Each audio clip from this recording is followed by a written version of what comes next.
In this consumer society in which we live, we're taught to function, to consume, and to keep consuming mechanically, manipulated with a single purpose: to make money.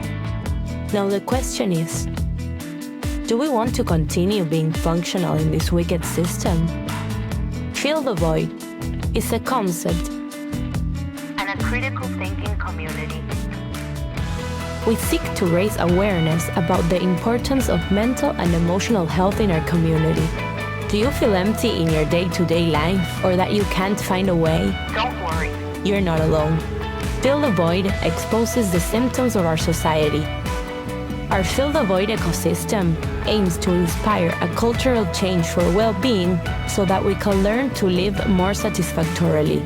To show how we fill the void in our daily lives, we have developed a series of pills.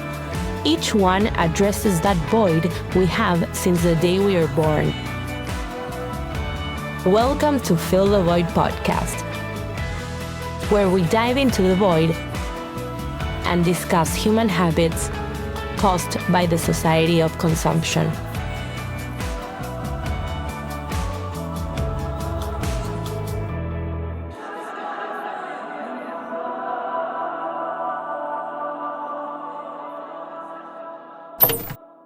Hello, and welcome to Fill the Void podcast. Today we have the pleasure to have writer, musician, coach, and the host of Are You Here for the Truth podcast, Joel Rafidi.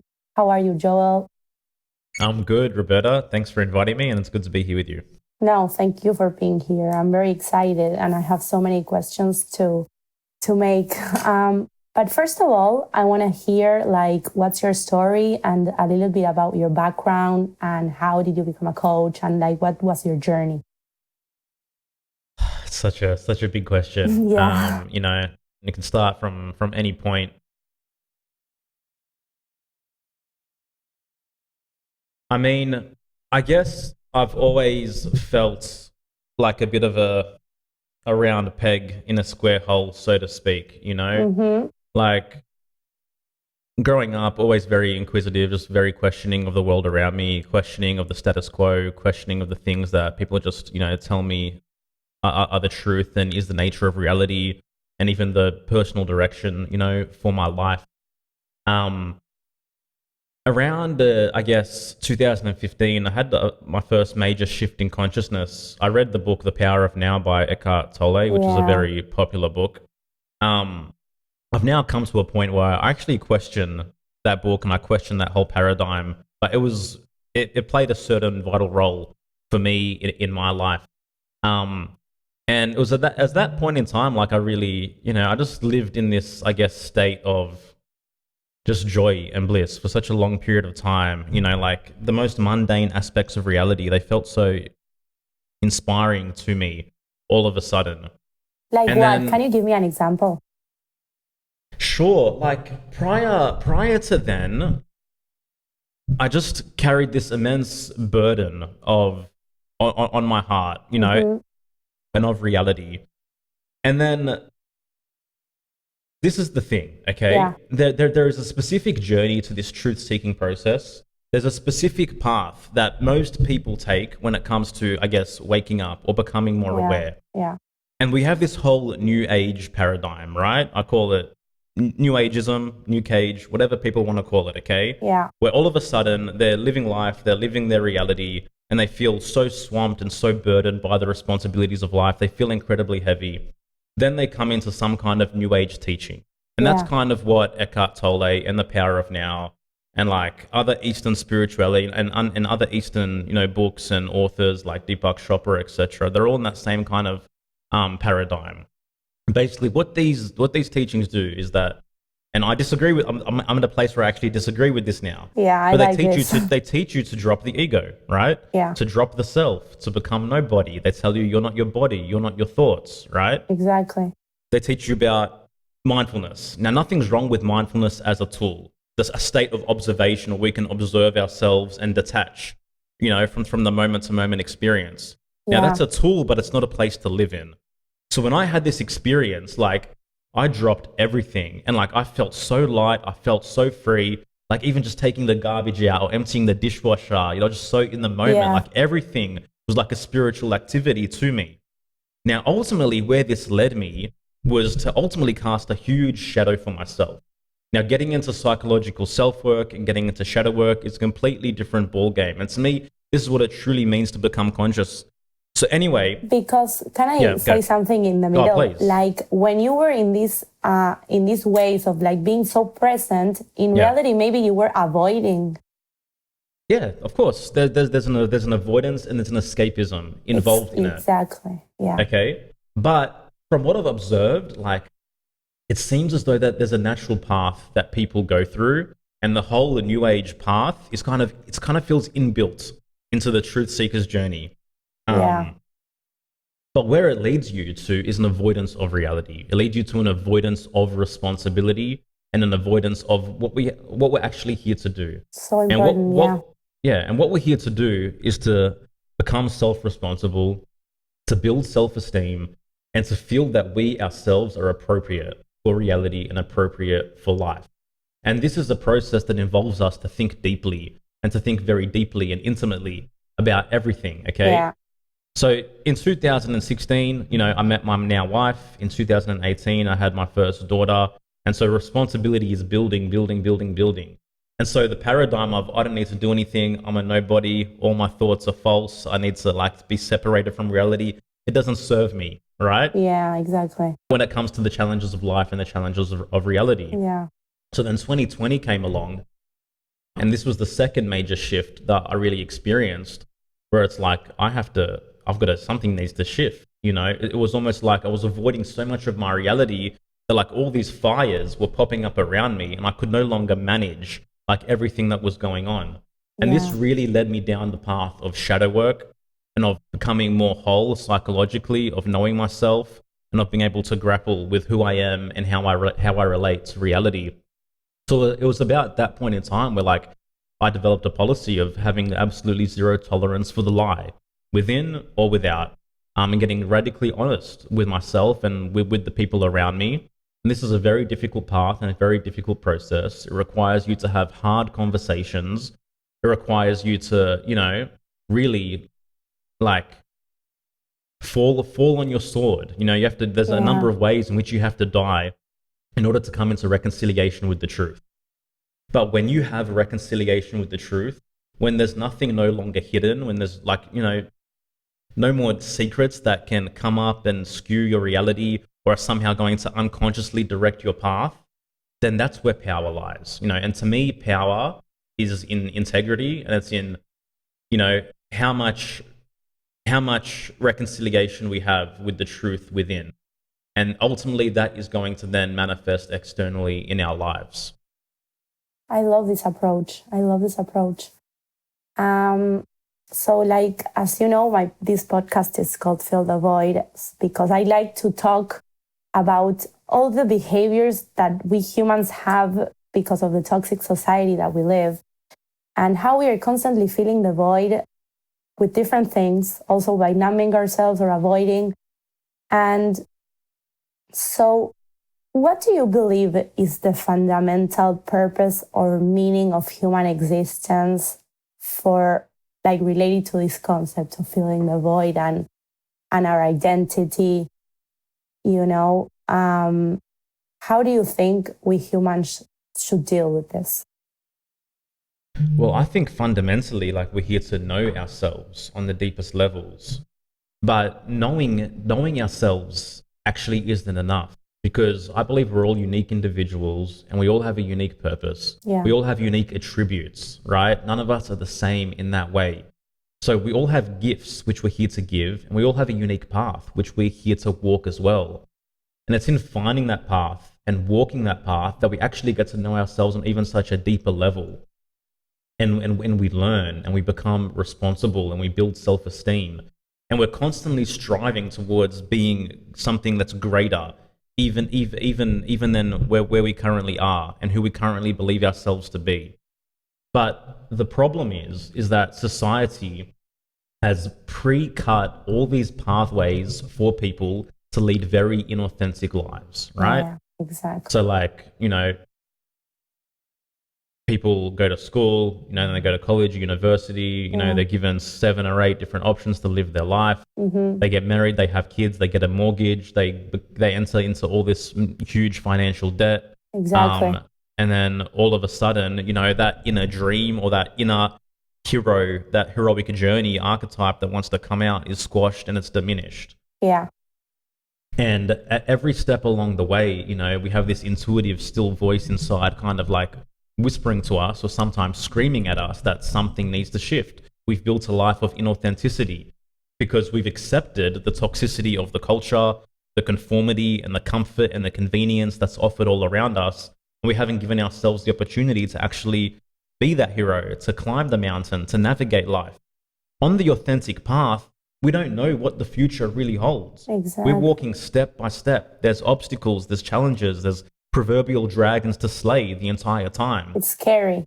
It's scary. It is scary. Yeah. But that scariness and that fear is what's necessary at every step along the way for us to then evolve and for us to become more whole and to know ourselves more and build our self-esteem and feel more competent. Like the journey doesn't stop. Like no matter where you are, there's always going to be that opportunity provided to you to take that leap. Exactly. and to dive deeper into the fear. And on the other side, through experience, there's always, vastness. There's always so much more reward than there is in shying away or withdrawing away from the challenge, right? Like the phone is ringing for everyone, and it's always the question, will you answer the call? Yeah, exactly. And how do you work with your clients with these concepts and way of living? Like, how do they start this path? Yeah, so we have a group coaching program called Rise Above the Herd, myself and the co-host of my podcast Here for the Truth, Erasmus.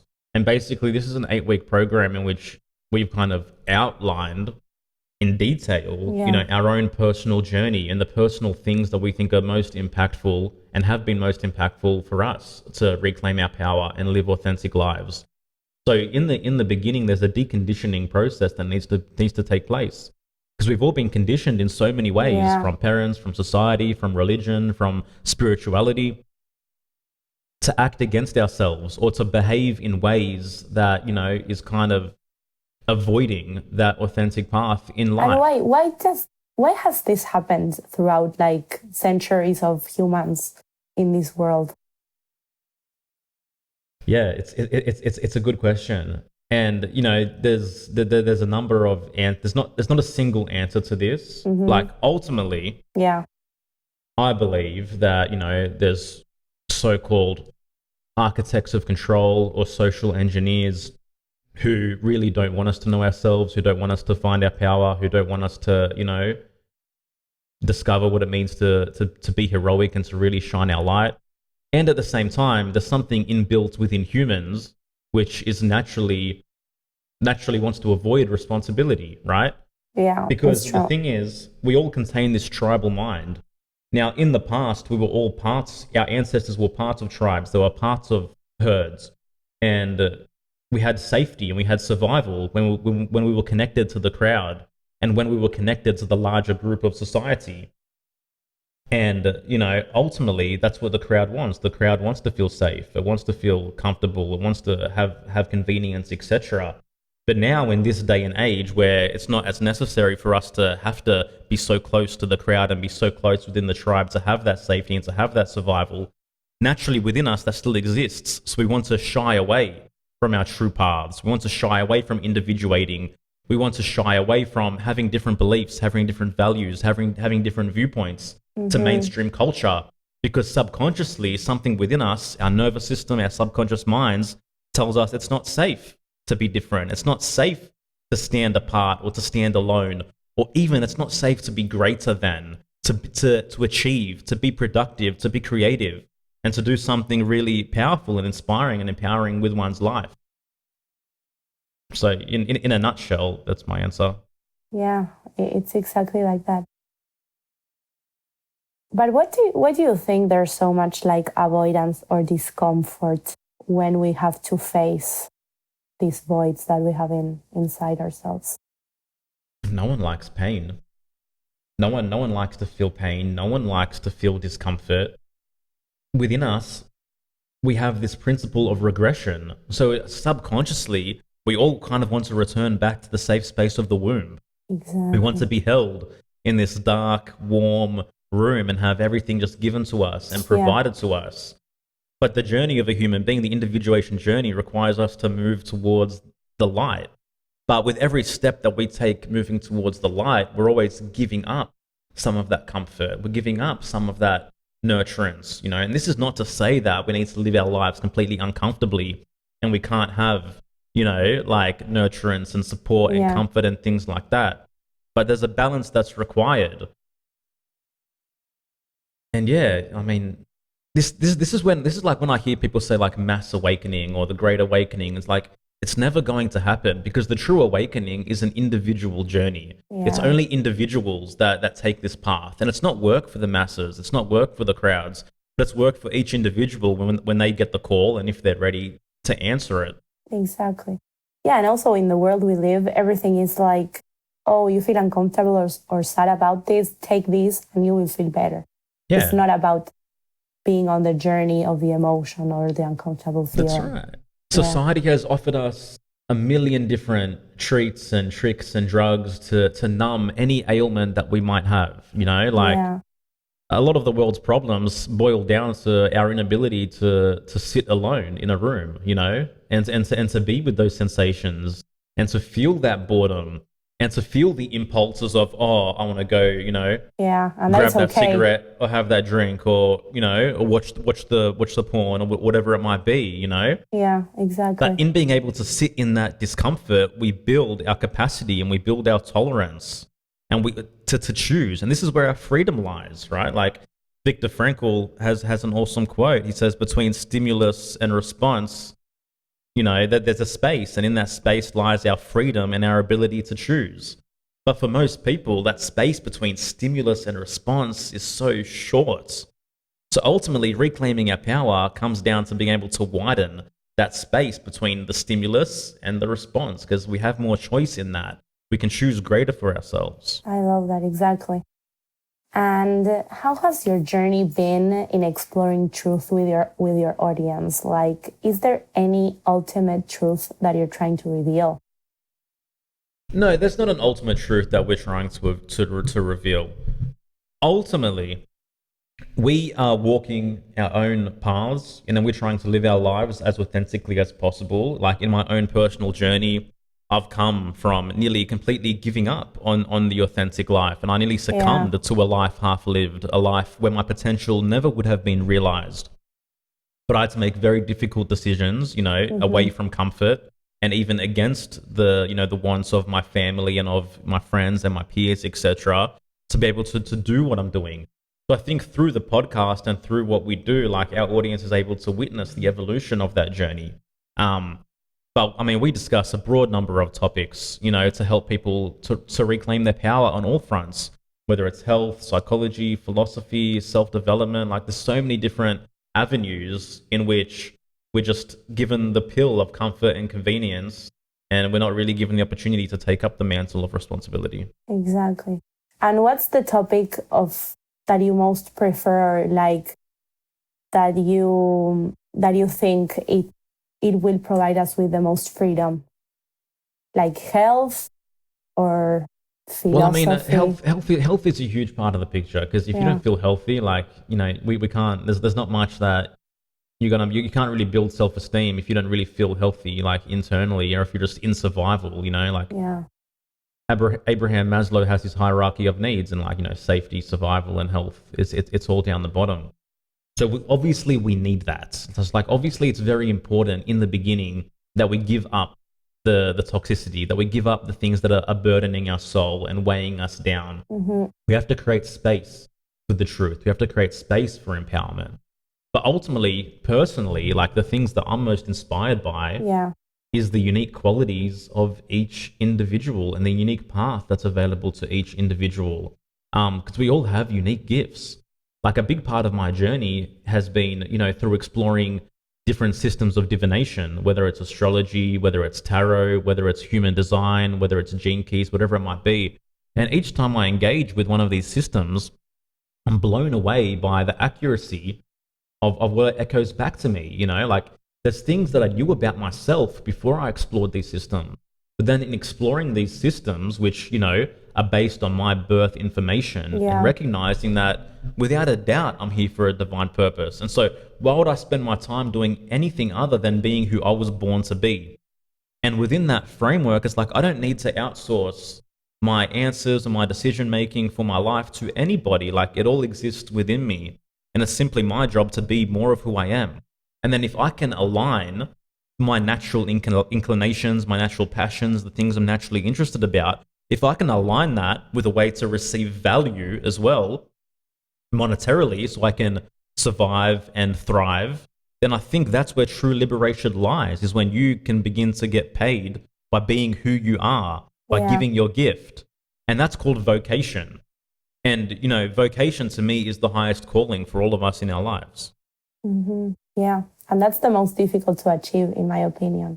Also because in current times, and even with social media, me as a coach, and the coaching industry, for example, you're always comparing yourself to so many people, and it's sometimes overwhelming and even frustrating. Yeah. But the reality is that no one is you. No one can do what you do. Even if you're talking about the same topic or, coaching in similar arenas to other people, it's still coming through your unique lens. It's coming through your unique filter. And there's people that are going to relate to you, who you are, to the essence of your being. So, this is a big part of what it means to individuate and to rise above the herd, is to get out of that compare and contrast game and recognize that no one can do what I can do. Exactly. That's a really good scope. And how do you see that seeking truth will help humanity, but is it not a fight that will never be won?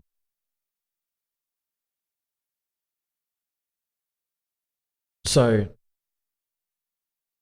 this is the thing, like, the answers don't purely exist in seeking truth or seeking the light. What we need to strive for is not perfection, but what we need to strive for is wholeness. And so what we need to realize is that the dark is necessary. We have to have that contrast. Whether people like it or not, we live within a dualistic reality, which means that we only know the light because we know the dark. We only don't know the truth because there are lies, right? We only know what's real because there are illusions. And the truth of the matter is that all that exists within us. But again, going back to the avoidance, going back to the pain, most people are dead scared of facing their own darkness, of facing their own shadow, of being able to say, hey, I'm capable of lying. I'm capable of cheating. I'm capable of manipulating. I have deceitful thoughts. So I think we need to venture towards wholeness. Carl Jung says no tree can grow to heaven unless it has roots in hell. And I think what's really going to help us more than anything is our ability to venture into our own darkness and bring that to the light and become more whole, and unlock these different parts and aspects of ourselves. Because even psychologically, we are a multitude of parts. There is an entire orchestra of different voices within our psyche. Exactly. Yet we've disowned and shut off the majority of them, and we're just living life playing a single instrument based on how we think others want us to be. But we are capable of so much more, and all our vital life force and our energy and the things that are going to move us into individuation and move us into authenticity can be unlocked when we face our fears, when we face our darkness, and when we're able to bring those parts back home and make friends with those voices and reconcile with them. And I think when we do that as individuals, then that's how we begin to shift the collective. Yeah, exactly. And what was one of the deepest struggles or fights that you had to go through in your life with yourself that you can share? Well, I don't know if this is particularly with myself, but in my journey, one of the biggest themes has been healing and changing and evolving my relationship with money. This has been a Very constant this has been a constant theme in my life. So like I'm Palestinian. I'm first generation Australian. My dad was born in Jerusalem. My dad came to Australia and became a very, very successful entrepreneur. Um, and so I experienced mass wealth in my life. And then 2008 came, the global recession back in 2008, and the family like lost everything. So I also experienced, extreme loss. Yeah. And my entire life, like I was kind of told, like, you don't need to do anything. You don't need to worry about self-reliance or self-responsibility. There's this family business for you. One day you're Yeah. just going to inherit it, and And you don't that's need to it. think. You don't need to think about anything else. And so that struggle and that battle with the family dynamic was very pertinent to me. Like I remember the day when I walked out of that family business, I was like, I'm done. Because when you're receiving money from family and working with family, very often like the relationships become toxic and they think that they can just talk Yeah. to you and treat you and, Exactly. in any way. But part of the process of individuating is learning to set appropriate boundaries. It's learning to say no. And a big part of it for me was like saying no to the comfort and the convenience of the income that was coming to me through a family business and being able to rebuild that myself so then I can reclaim my power. I can reclaim Exactly. my boundaries. And through that process, I actually now have very healthy relationships with my family. But the biggest challenge for me was, building an income by being who I am and doing the things that I'm deeply passionate about and walking away from the family system. Yeah, that's so interesting. And Yeah. also because, but you thought that you had like the need to maybe show yourself that you were worth it. But at the same time, one is worth because of one, because of like, I am worth because of myself, right? Not because of external factors, or money won't determine your wealth. But at the same time, you felt that, right? Because it's a very difficult feeling. But at the same time, like whether people like it or not, and this is one of the deepest programs which people grapple with, and most people don't want to go there, is the money programming. This whole concept that money is the root of all evil, or the love of money is the root of all evil, which I reject completely. Because whether people like it or not, money is our means of survival Yeah, in this reality. And if one values themselves, if one values their own potential, then you have no choice but to value money. exactly. And rejecting the value of money is rejecting the value of self because they are so intricately connected. So if I want to have an ideal experience, if I care for myself, if I love myself, even if I genuinely want to help others, then that means that I genuinely need to find a way to provide for not only my own survival, but for my own ability to thrive in this experience. And that all comes back to money. But the problem is like, most people don't want to go there. The conditioning is so deep. We feel bad for being wealthy. We feel bad for being rich. We feel Yeah. bad for asking for money. We feel bad for providing a very powerful and valuable service and asking for money in return. But I think when we can untangle those knots and create freedom there, that's when things really begin to shift for individuals. I think this is a key topic. And yeah, I think there's so much emotions and things like put together that in your viewpoint and how you've managed this in your life, it's very like practical and realistic. Because at the same time, they tell you you are worth because of you, but in reality, money is a reflection of this, a pure reflection. Yeah, that's right. And like think about like all the Hollywood movies, all the Hollywood indoctrination. Pretty much in every movie you'll ever watch, Yeah, the rich guy is the bad guy. exactly. And the poor guy is the good people. They have good morals. Yes, They're yes, the right. yeah, I think of the Titanic, like the rich people on the top level, they're completely boring, yeah, they're stubborn. Then in the poverty level, they're having the time of their lives, they're popping bottles, they're dancing, right? yeah, Like exactly. all this conditions our subconscious mind very, very profoundly. Yeah, completely. Um, so now I want to turn back to what's like 5 things that you do in your daily life that make you feel like healthier and free and makes you be more you that you can recommend other people to do in their days. See, like, I'm a big advocate of we don't need to have like super rigid systems in place. day to day. When like I'm very open to each day presenting something new to me. And I think like when you're genuinely living life authentically and when you're in touch with your creative power, then every day naturally brings its own excitement in that regard. I like But I can that because maybe if you have such a rigid like structure, when you don't do it, you feel that. And then, Yeah. and then we outsource our happiness and our joy and our well-being onto that system. And like, and Exactly. if one day we're not in our system completely, then all of a sudden, like everything is kind of thrown off. So important, yeah. Yeah, but there's no doubt that like exercise and like going to the gym and appropriately moving my body, like 100% without a doubt, like increases the way that I feel. It makes Yeah, me feel better, me too. on a daily basis. And yeah, Another thing is like, I think thinking very clearly about the things that you actually need to do that day. And I think making a list, and even if it's like mundane, even if they're boring things, unless we tick off the small things properly that we need to get done on a day-to-day basis, our psyche becomes so heavy and it becomes so burdened, and we don't give ourselves the opportunity to do the awesome, inspiring, empowering, creative things. this is To key. write the article, to write the music, to make the beautiful post, whatever it might be.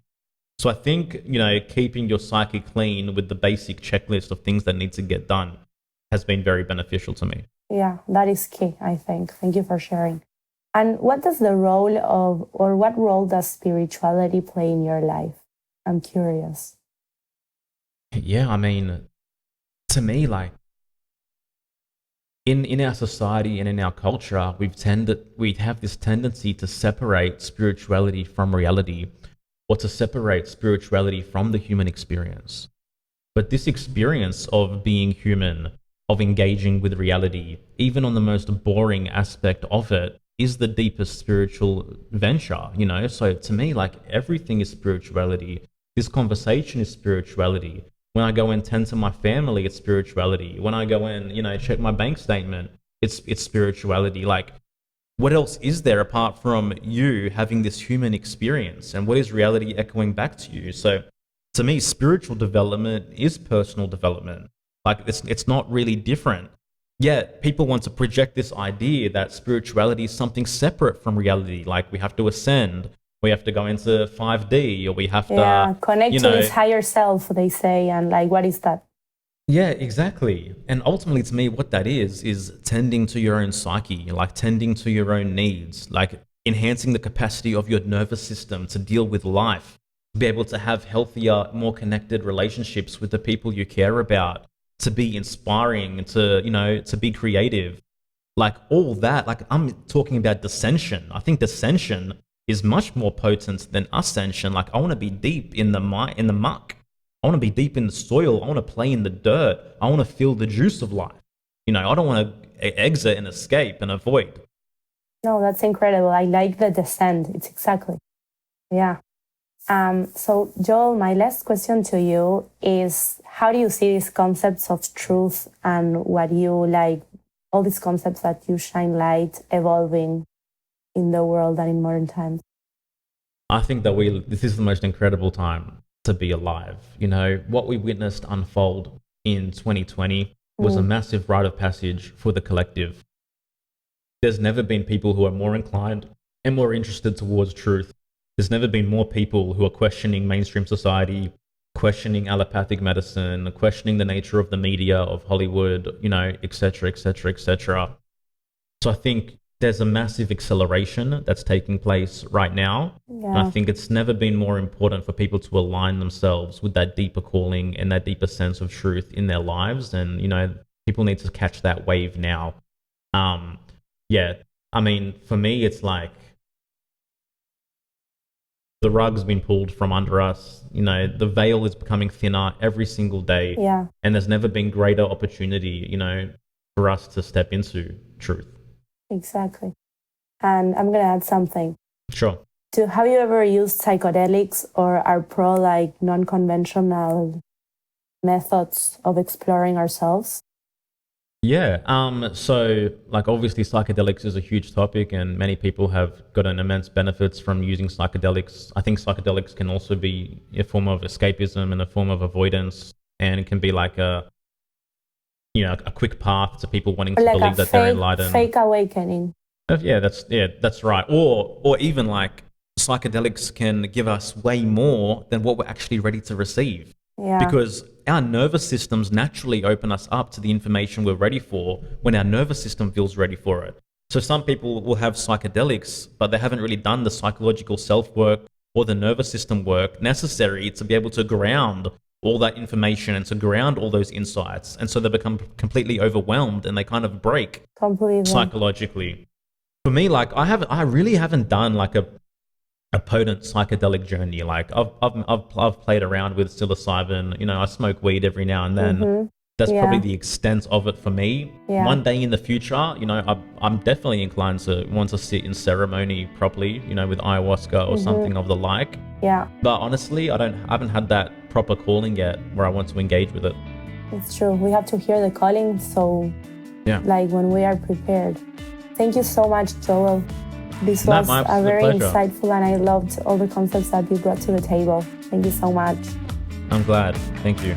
Thank you all for joining us on another episode of Fill the Void. We truly appreciate your questions. Send us an email at roberta@fillthevoid.club. or simply comment below. How do you identify with this episode?